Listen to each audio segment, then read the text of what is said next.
தாய்ப்பால் சுரப்பை அதிகரிக்க நம்ம செய்ய வேண்டிய 5 வழிமுறைகள் என்னன்னு பார்க்கலாம். முதல்ல நம்ம செய்ய வேண்டியது நம்ம உடம்புல நீர் சத்து குறையாம பாத்துக்கிறது தான். நீர் சத்து குறையாம இருக்கும்போது தாய்ப்பால் குறையாம இருக்கும். நம்ம தினமும் 4 to 3 லிட்டர் வரைக்கும் தண்ணி கட்டாயம் நம்ம குடிச்சே ஆகணும். இளநீர் குடிக்கலாம், மோர் குடிக்கலாம், ஃப்ரூட் ஜூஸ் கூலிங் இல்லாம குடிக்கலாம். சீரக தண்ணி குடிக்கும்போது தாய்ப்பால் சுரப்பை இன்னும் அதிகப்படுத்தும். 2வது, குழந்தைங்க பால் குடிக்க தான் பால் நமக்கு அதிகமா சுரக்கும். 2 to 3 மணி நேரத்துக்கு ஒரு முறை கட்டாயம் தாய்ப்பால் கொடுக்கணும். தாய்ப்பால் கொடுக்கும்போது ஒரு பக்கம் மார்பில் ஃபுல்லா கொடுத்து முடிச்சிருங்க. ஃபுல்லா எம்டி ஆனதுக்கு அப்புறம் அடுத்த பக்கம் கொடுங்க. அப்படி கொடுக்கும்போது நம்மளுக்கு தாய்ப்பால் இன்னும் அதிகரிக்கும். 3வது, தினமும் வெந்தயம் ஊற வச்சு சாப்பிடலாம். அப்படி இல்லைன்னா பொடி பண்ணி வச்சு உணவுலையும் நம்ம சேர்த்து சாப்பிடலாம். இல்லைன்னா பால்ல கலந்து கூட குடிக்கலாம். 4வது, தினமும் ஒரு முட்டை சாப்பிடுங்க.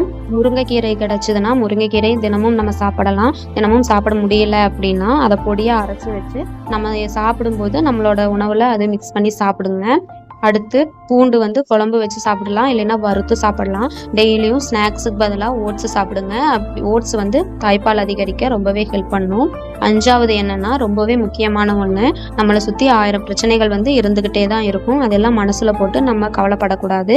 நம்மளுக்கு மன அழுத்தம் இருந்துச்சுனாலும் தாய்ப்பால் சுரக்கிறது ரொம்ப குறையும். இதனால நம்ம அந்த டைமில் ரொம்பவே நம்ம ரிலாக்ஸாக இருக்கணும். இதெல்லாம் நம்ம ஃபாலோ பண்ணாலே நம்மளுக்கு தாய்ப்பால் ஆட்டோமேட்டிக்காக நம்மளுக்கு அதிகரிக்கும். நிறைய யூஸ்ஃபுல்லான விஷயங்கள் தெரிஞ்சுக்க நம்ம சேனலை சப்ஸ்கிரைப் பண்ணிக்கோங்க.